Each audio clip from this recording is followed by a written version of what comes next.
पहले सप्ताह में आयोजित होने वाले अंतर्राष्ट्रीय शिमला समर फेस्टिवल को एक स्थान पर केंद्रित न करते हुए इसे शिमला के विभिन्न स्थानों पर विकेंद्रित किया जाएगा ताकि शिमला नगर के नागरिक एवं पर्यटक सम्मिलित रूप से समारोह का आनंद उठा सके। उन्होंने बताया कि कार्यक्रम में प्रदेश व देश की विविध संस्कृतियों और हिमाचल के विभिन्न जिलों के लोक व्यंजन भी समारोह का अभिन्न अंग होंगे।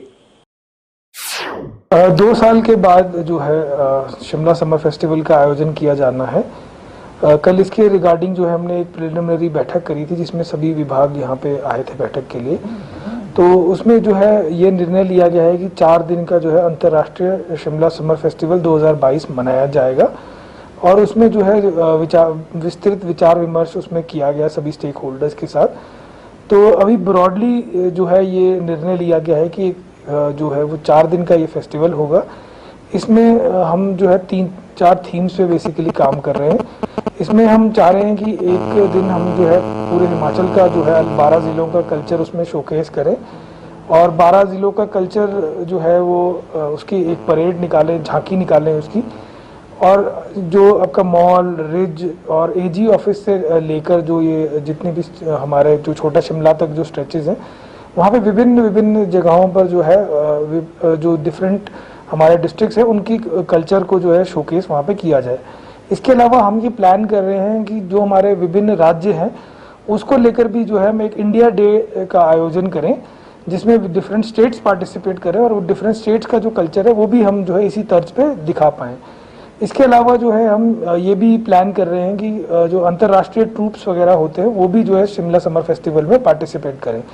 तो अभी जो है वो प्रिलिमिनरी डिस्कशन हुई है और इस पे जो है हम अभी एक खाका जैसा बना रहे हैं, फिर उसको डिटेल में उसके ऊपर चर्चा करेंगे कि उसको किस तरह से अमली जामा पहनाना है, कौन कौन सी जगह पे क्या क्या एक्टिविटीज़ होंगी।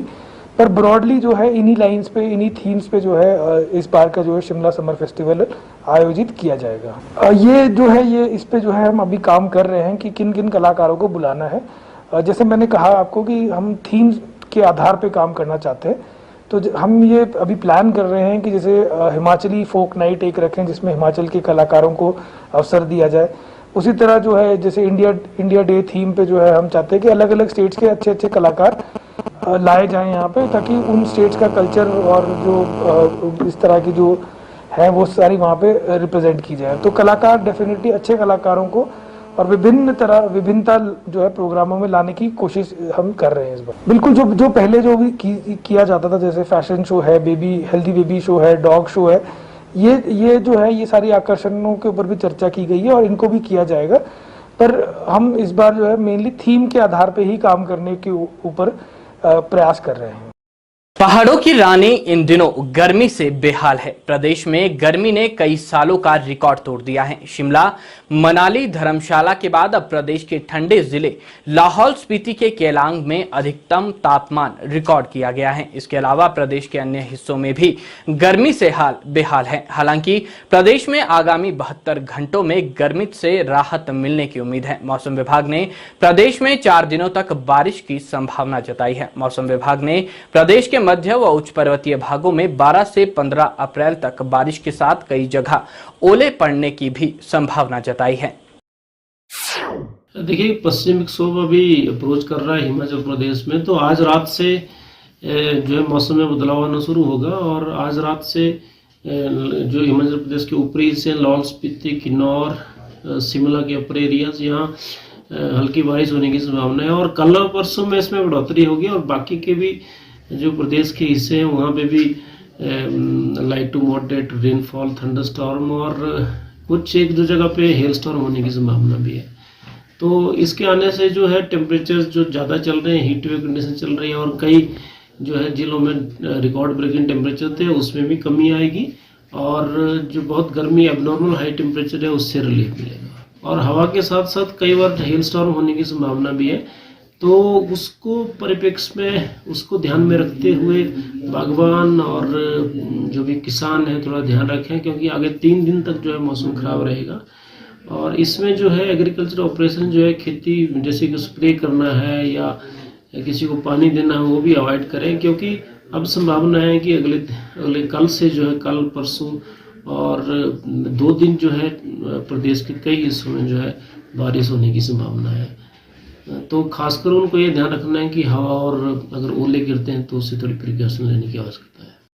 धर्मशाला में वन मंत्री राकेश पठानिया ने कहा कि प्रधानमंत्री नरेंद्र मोदी अब जल्दी ही one country one election concept लाने का प्रयास कर रहे हैं। वन मंत्री ने कहा कि देश में लगातार चुनाव हो रहे हैं, इस बात को लेकर सभी चिंता जता रहे हैं। उन्होंने कहा कि देश की आजादी के बाद इस तरह के हालात नहीं थे, लेकिन कांग्रेस के कार्यकाल में देश को डुबोने का कार्य किया गया और उनके कार्यकाल के दौरान देश भर के विभिन्न राज्यों में भी बार बार सदन के भंग होने पर चुनाव होते रहे, जिसके कारण आज ऐसी स्थिति बनी है कि हर साल चुनाव हो रहा है। उन्होंने कहा कि हर साल चुनावों को देश में थोपने को लेकर पूरी तरह से कांग्रेस जिम्मेवार है।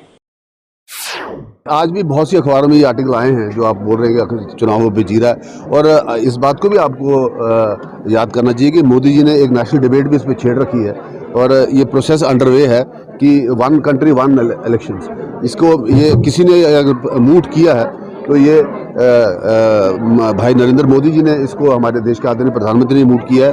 और अगर थोड़ा सा पीछे जाएं इतिहास में, पिछले 20-25 साल का इतिहास देखें, जितने वोट ऑफ नो कॉन्फिडेंस हुए, जहाँ जहाँ पे सरकारें टूटी हैं, जहाँ जहाँ सरकारों में दल बदल हुआ है, जहाँ जहाँ पे डिफेक्शंस हुई हैं और उसके बाद एंटी डिफेक्शन लॉ आया, जहाँ जहाँ पे डिफेक्शंस हुई थी उसकी वजह से अलग अलग स्टेट्स के अलग अलग इलेक्शंस का, नहीं तो 65 से पहले ऑलमोस्ट एक प्रदेश में, पूरे देश में एक साथ ही चुनाव होता था। पर अब जो है लगातार, और उसके लिए 100% कांग्रेस रिस्पॉन्सिबल है जहाँ जहाँ पे उन्होंने सरकारें तोड़ी हैं। आज एक ऐसा हो गया हर साल दो तीन चुनाव आ रहे हैं, 2-3-4 चुनाव आ रहे हैं। इससे देश की अर्थव्यवस्था, मैं बिल्कुल आपसे एग्री करता हूँ, फाइनेंशियल स्ट्रेन भी है और फिटीग भी है और पैरामिलिट्री फोर्सेस के लिए बहुत बड़ी झंझट है, और इसको मोदी जी ने इसके ऊपर एक्सरसाइज शुरू कर दी है। हमें उम्मीद है आने वाले 8-10 सालों में हम one country one election. Himachal खबरनामा के इस अंक में इतना ही। नमस्कार।